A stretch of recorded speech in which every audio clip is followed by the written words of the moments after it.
Аппақ аққардай Рафаэлло пирогы үгілмелі қамырдан бір жасағаннан сәтті шығатын, өте оңай дайындалатын әрі дәмі деген керемет болып шығатын дәмді пирог.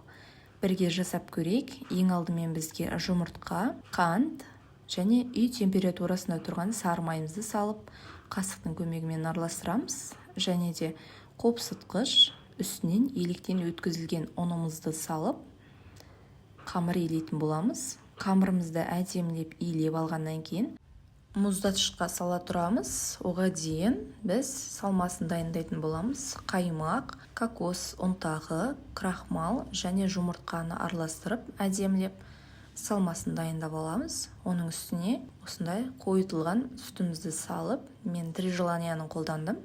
Әдемілеп араластырып алатын боламыз.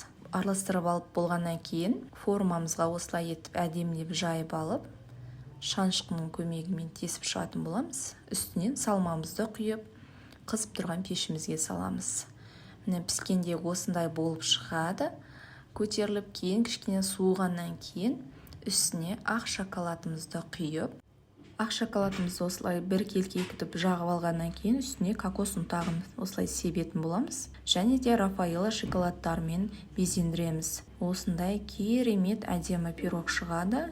Жасап көріңіздер, сіздерге ұнайды деген ойдамын. Және де жаңа жыл мейрамы жақындап қалды. Осы пирогты жасап қойсаңыздар өте әдемі көрінеді. Аппақ аққардай.